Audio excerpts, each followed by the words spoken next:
Bueno, hemos ido resolviendo el examen del anterior semestre y era el ejercicio de tornillos de fuerza. Hoy vamos a hacer el tornillo de fuerza y el soldadura que me pidieron en la anterior clase. Este es el ejercicio de tornillos de fuerza. Dice, una prensa de banco tiene un tornillo M16x2. Ejerce en la prensa un par de apriete de 55 newtons metro con un mu de 0.15. El momento de rozamiento es de 15 newton metro y calcular la fuerza máxima que ejerce en las mordazas de la prensa. Determinar si resiste el material del tornillo, si tiene un esfuerzo admisible del 20% del esfuerzo de rotura, el material del tornillo es 10.9 y si el valor de SK, seguridad contra el pandeo, es 3.6, ¿cuál es la longitud máxima del tornillo o la longitud máxima del lucillo y cuál es la presión en los flancos? Ese era en sí el ejercicio del anterior semestre sobre tornillos de fuerza. O en otros libros también lo conocen como tornillos de potencia.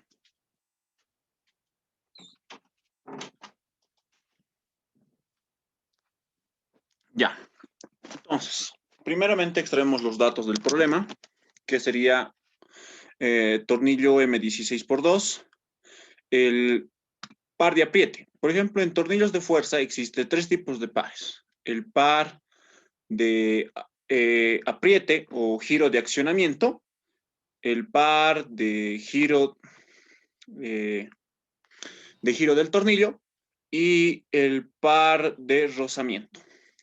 Entonces dice par de apriete, lo denominamos M sub AN, 55 newton metro. Mu 0.15, el momento de rozamiento 15 newton metro. Hay que calcular la fuerza máxima que ejerce en las mordazas de la prensa. Eso sería la fuerza H. Determinar si existe el material de tornillo, si el esfuerzo admisible es el 20% del esfuerzo de rotura. En este caso tiene que tener tiene mucha relevancia, ya que sigma sub B es muy diferente que sigma sub B es muy diferente que el sigma sub FY. La mayoría la mayoría que vi tiende a confundir estos dos. Son muy diferentes. Esto es esfuerzo de la ruptura. Esto es esfuerzo en los flancos. Otro tipo de esfuerzo, pero muy diferente, que dependen ambos del material y ambos se encuentran. ¿No? Esa partecita, por si acaso, que los revisen en el Decker. Son muy diferentes. Muy bien. Con esa pequeña explicación, el material 10.9 y la seguridad contra el pandeo es de 3.6. Tenemos que encontrar la fuerza máxima Q o H también y la longitud máxima del tornillo que nos ha pedido encontrar y la presión en los flancos que sería P. De la tabla 30 para rosca normal M16x2. Entonces nosotros vamos a nuestra tabla 30 que llegaría a ser esta. Es este exactamente. Esta es la tabla 30 extraída del Decker, por si acaso. Y tenemos que escoger la rosca M16x2. Esta es la rosca M16 y el paso es 2. Entonces, la representación, tendríamos que escoger estos valores.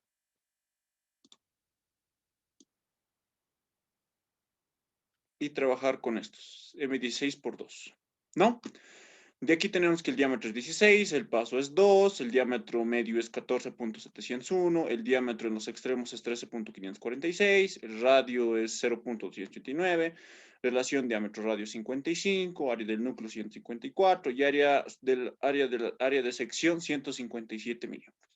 Extraemos los datos necesarios, no todos, y continuamos con el ejercicio. Entonces extraemos el diámetro, el paso, el diámetro medio, el diámetro 3 y el área del núcleo. El momento de giro del lucillo M sub T.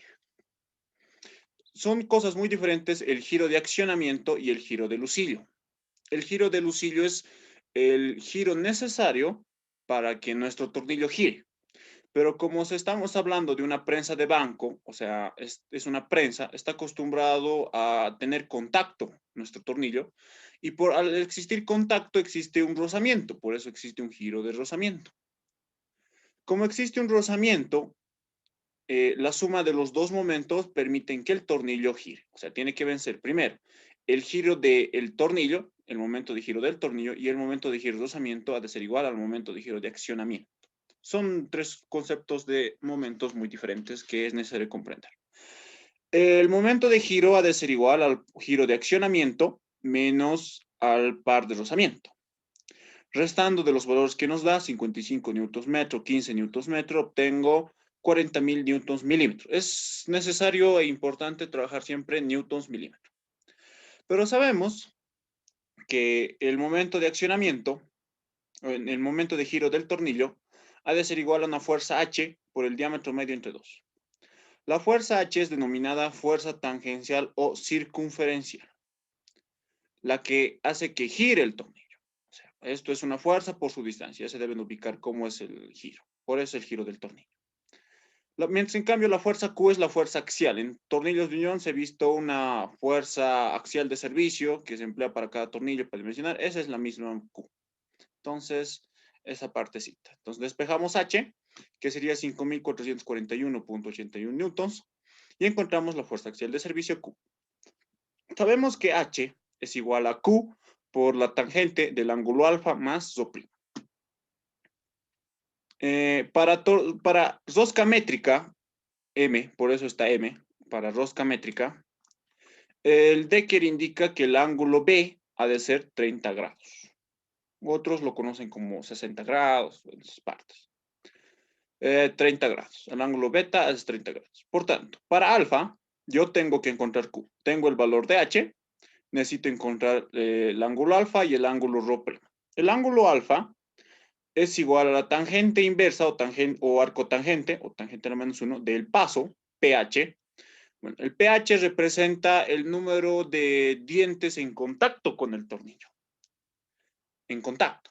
Generalmente tiende a ser el paso, pero en un tornillo sin fin a veces tiende a conectar hasta 3 o 4 dientes. Entonces, como un tornillo sin fin es como un tornillo de potencia, entonces por eso viene el pH. El pH representa el número de dientes en contacto. Y como en este caso lo tenemos un diente en contacto, o sea, un diente nomás va a entrar en contacto, por eso lo considera P. Caso contrario, si nos dijera algo el problema se multiplica el número de dientes en contacto. Por tanto, vamos a tener el paso entre pibes, el diámetro medio, y encuentro el ángulo alfa. En este caso es recomendable trabajar con 4 o 5 decimales para los ángulos.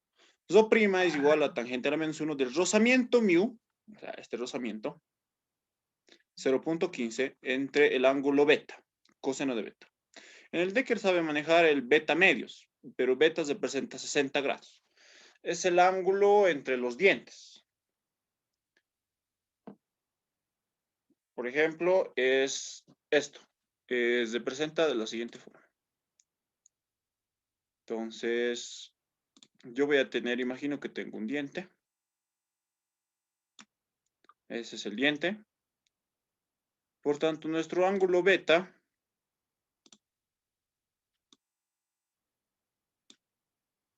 es el ángulo de abertura entre los dientes.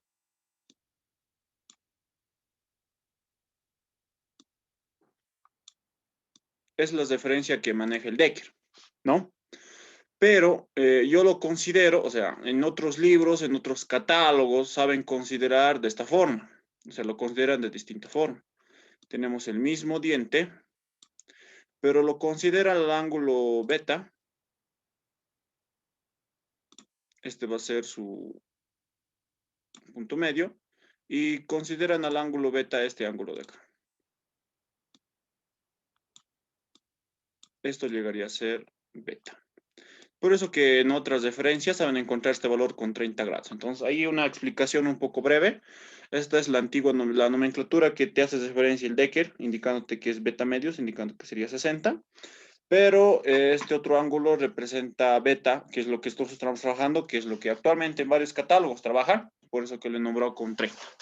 Entonces, aparte un poco de atención respecto a al manejo de la fórmula, por si acaso. Por tanto, despejando la fórmula de fuerza axial, encontramos el valor de Q y es 24.945.73 newtons. Cálculo de esfuerzos.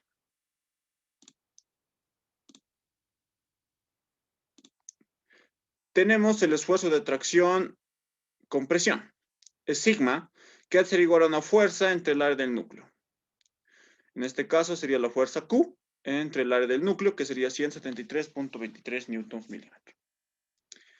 Luego tengo el esfuerzo torsionante, tau, que es igual al par de accionamiento, al giro de accionamiento total, que nos dice al inicio del problema que es 55 newtons metro. Pi veces pi sobre 16, pi por el diámetro externo, diámetro 3, elevado al cubo entre 16. Encuentro el valor de tau, del esfuerzo torsionante, y calculo el esfuerzo comparativo. Este es muy diferente que de soldadura. Por ejemplo, el esfuerzo comparativo debe ser igual al esfuerzo de tracción con presión, elevado al cuadrado más 3 veces el esfuerzo torsionante elevado al cuadrado. Encuentro el esfuerzo comparativo de 260. Verificamos la resistencia. El material, 10.9. Por tanto, tengo que el esfuerzo de rotura, sigma sub B, B mayúscula, ha de ser igual a 10 por 100. Esto nos da referencia el Decker, por si acaso. Y es 1000. El esfuerzo admisible, como nos dice que es el 20% del esfuerzo de rotura, encontramos el esfuerzo admisible que ha de ser 200. Por tanto, evaluamos, comparamos el esfuerzo comparativo con el esfuerzo admisible y determinamos que no cumple. Por tanto, se procede al redimensionamiento, ¿no? O sea, como nos han dado el problema, no cumple nuestro tornillo M16 por 2 y lo que se hace es a redimensionar. ¿Qué rosca llegaría a cumplir? Entonces nosotros vamos a las tablas y la que le sigue a la M16 sería la M20. Por tanto, la rosca M20 trabaja con estos valores.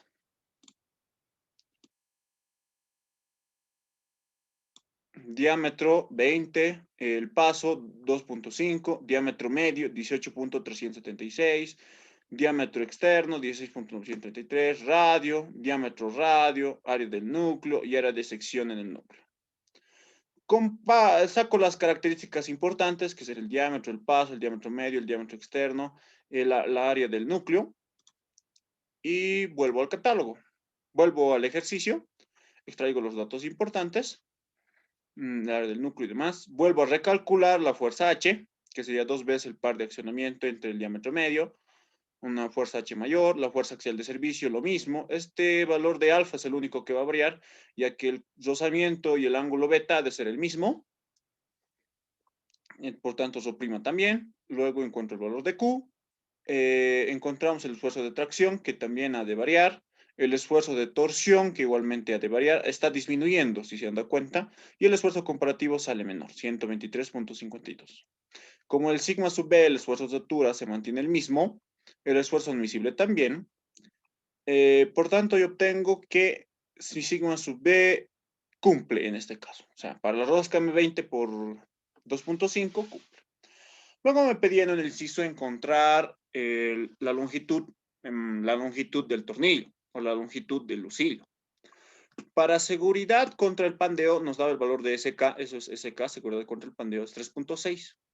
Vamos a la referencia de la página 143 del TEC. Nos dice que el lambda, si es mayor o igual a 90, se emplea esta fórmula. Seguridad contra el PDSK es igual a pi al cuadrado por el módulo de elasticidad del acero entre el lambda al cuadrado por el esfuerzo de tracción con presión. Y este valor tiene que ser mayor o igual a 2.6. Luego dice, para lambda menor a 90, encuentro un SK del sigma sub 0, que es un valor de referencia, menos el ángulo lambda por K entre el valor de sigma, que sería mayor o igual a 1.7. Ya que 3.6 cumple para las dos características, trabajamos con el primero en todo caso. El módulo de elasticidad 2.1 por 10 a la quinta newtons milímetro cuadrado es el módulo de elasticidad del acero. Encuentro el valor de lambda, que es adimensional, y como me dice que lambda para este valor que es esto, tendría que ser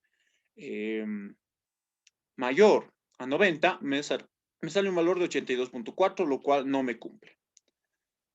Trabajando para el sigma sub 0, tengo que el sigma sub 0 llegaría a ser 350 newtons milímetro cuadrado. El valor de K llegaría a ser 0.6 y lambda sale 74.58. En este caso sí cumple, ya que lambda tiene que ser menor a 90. Estos valores característicos pueden extraerlos del Decker. Por el grado de esbeltez, esto es lambda, el grado de esbeltez, por ser una prensa empleamos el caso 1. Caso 1 nos indica que lambda ha de ser igual a 8 por la longitud máxima entre el diámetro 3.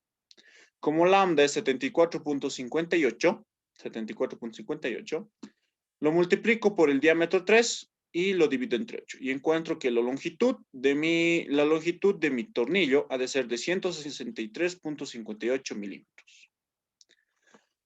Luego la presión en los flancos. La fórmula de la presión en los flancos en la página 144 me indica que la presión en los flancos ha de ser igual a la fuerza Q por el paso entre pi veces la altura portante entre el diámetro medio por H1. El valor de H1 también lo sacan de la tabla 31. En la tabla 31 es la tabla 31. Cuando no se encuentra el tipo de rosca, la norma DIN emplea que el diámetro, cuando para todas las roscas DIN 13 es aplicable el diámetro medio, el diámetro 3, el radio, el valor de H1, el área del núcleo y el área de sección. El valor de H1 es lo que nos interesa, que debe ser 0.54127 veces el paso. Entonces, con esa fórmula de la página 144, yo encuentro mi valor de H1. Para la altura portante, en este caso, en este problema, generalmente sabe dar, pero no nos dio el valor de la altura portante, por tanto, vamos a la página 123 en el Decker y encontramos que nuestra altura portante ha de ser igual a 0.175 más 0.0665 veces el diámetro dividido entre el paso, todo por el diámetro. De ahí me da una altura portante de 16.5 milímetros. Con ese valor encuentro la presión en los flancos, que será igual a 39.11 newtons milímetro cuadrado.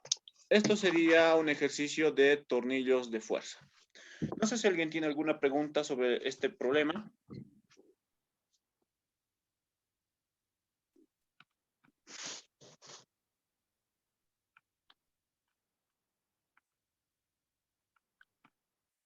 Ya.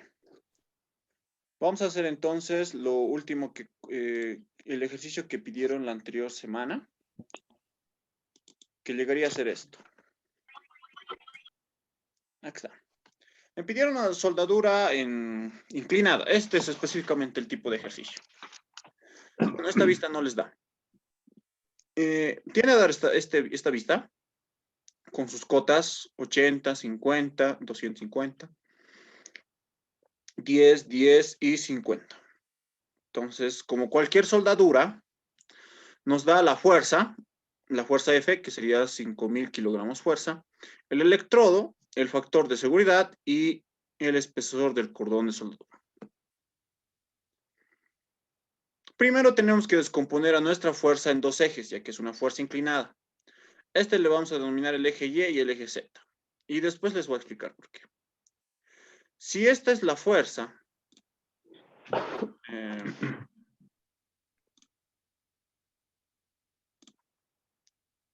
esta llegaría a ser la fuerza en el eje Y, ¿verdad? Y esta otra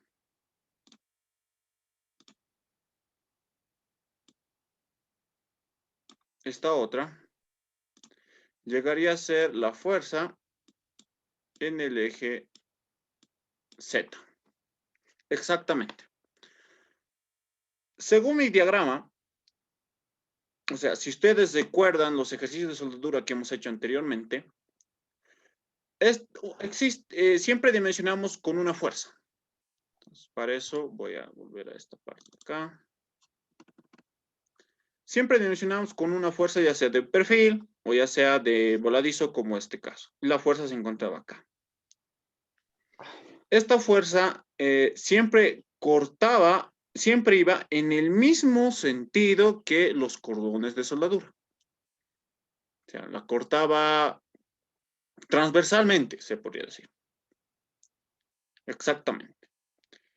Pero esta fuerza F que ustedes están viendo acá, tienen que interpretarlo. Nosotros sabemos indicar que aquí sé tener, o sea, en un ejercicio como esto, sé encontrar que este es mi eje Y este llegaría a ser mi eje X. Estos son los ejercicios que sabemos hacer.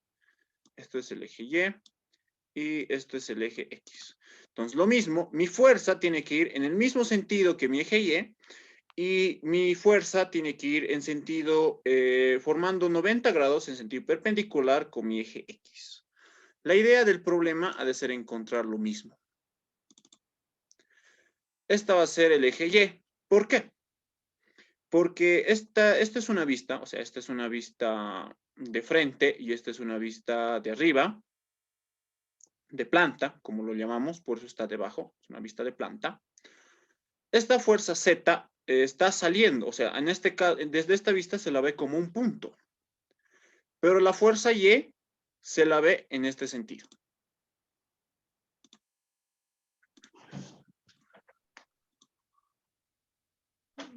Exactamente.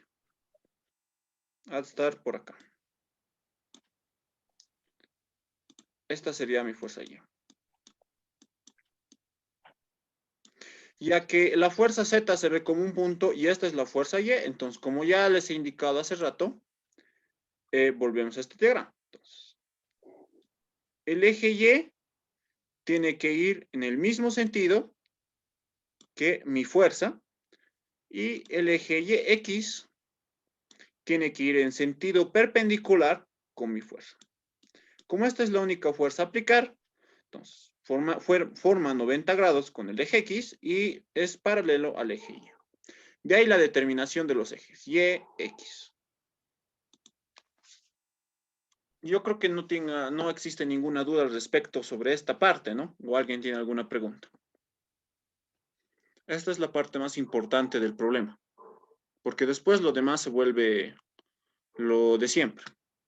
El mismo procedimiento, el mismo paso a calcular. Ya. Entonces, numeramos los cordones de soldadura, cordón 1, cordón 2, cordón 3, cordón 4. El centro de gravedad ha de ser este punto. Las distancias, distancia 1, distancia 2, distancia 3 y distancia 4. Una vez indicado que es el eje Y y es el eje X, puedo continuar y plantear. Primero encuentro la fuerza en el eje Z, que ha de ser, si esto es 60, ha de ser el seno de 60 grados y el coseno de 60 grados para la fuerza en el eje Y. Calculamos las áreas.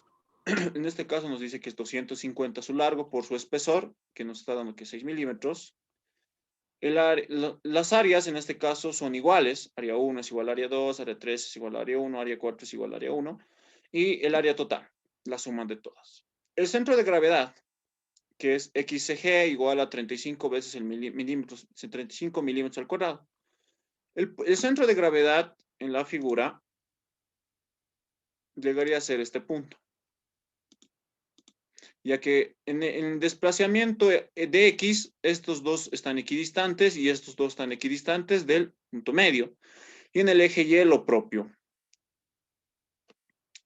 Ambos están a la misma altura y su centro de gravedad están sobre la misma línea. Entonces, de ahí se determina, ya que esta distancia nos dice que es 50 y el ancho de cada uno de estos es 10, encuentro que el centro de gravedad, o sea, el XG ha de estar igual a 35 y YSG es 125, ya que es la mitad de 250.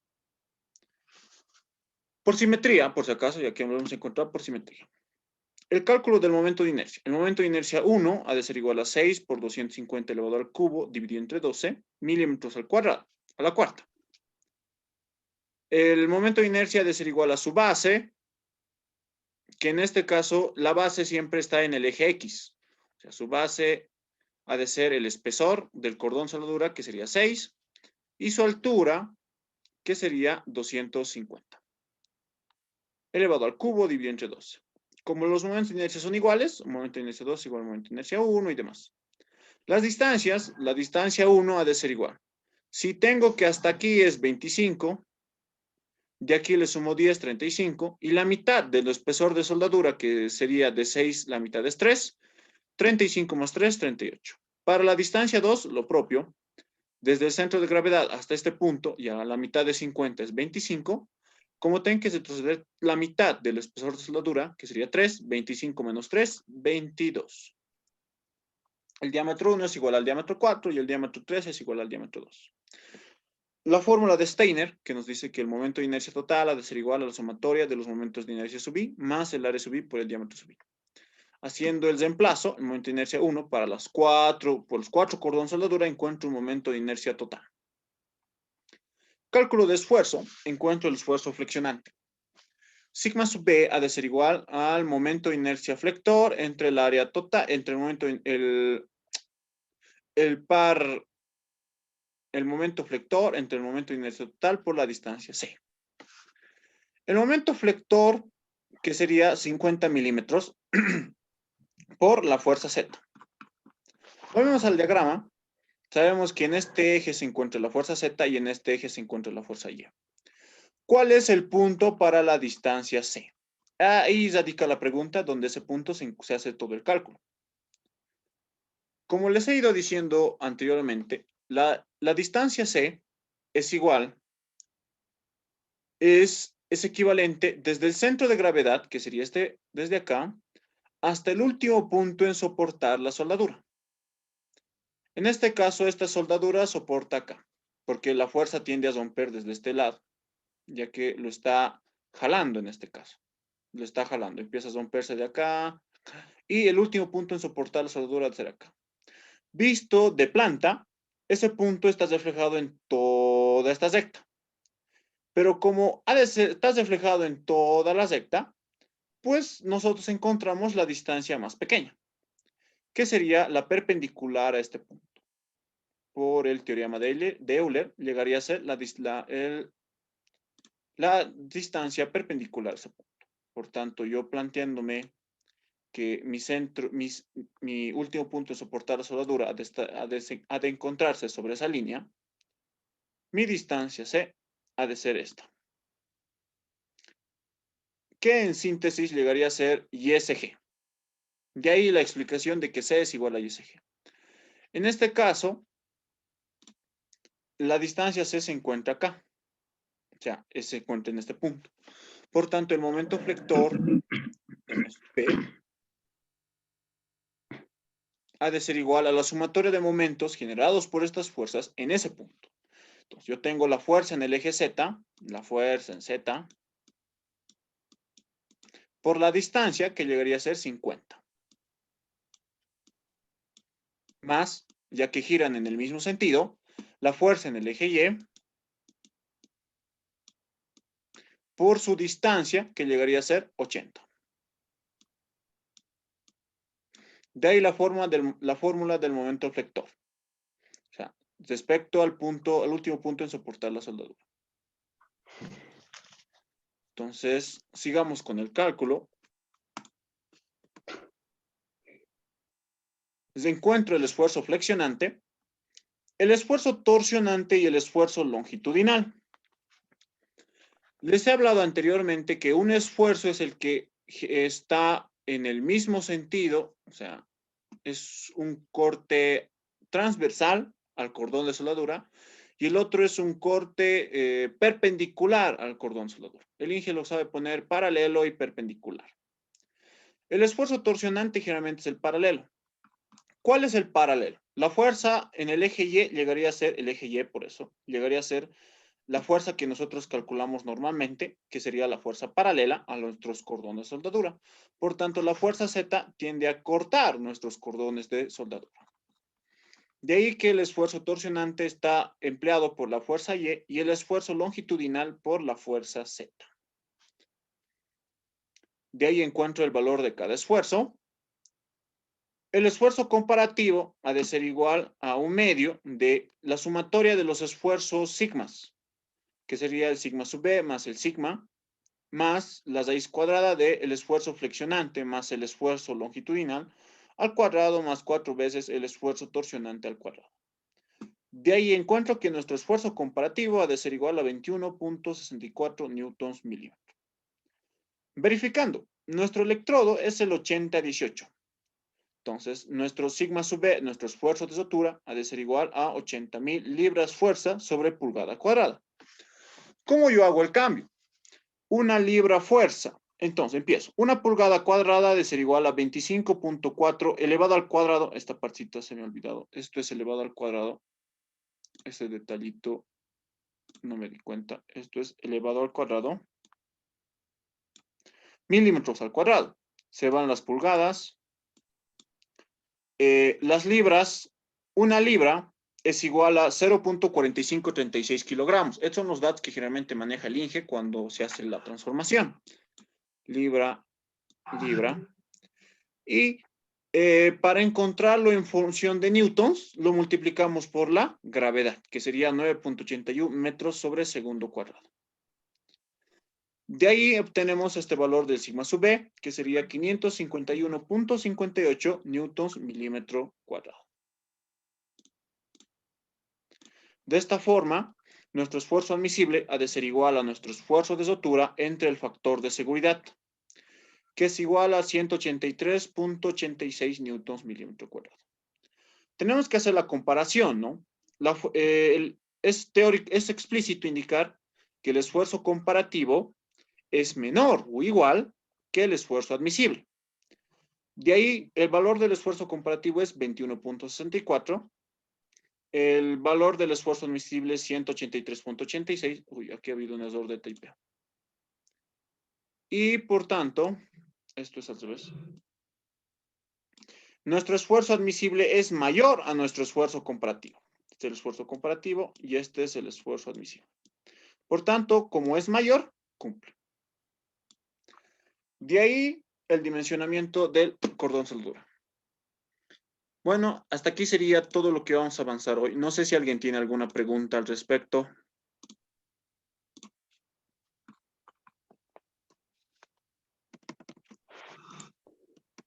Hable ahora. Auxi, Sí. Auxi, el día lunes es nuestro parcial. ¿Será que podemos programar una clase extra de fin de semana? Depende de ustedes si quieren, pero ¿qué tipo de ejercicio o qué tipo de partes en la que están macaneando sería el detalle? Para reforzar esa parte.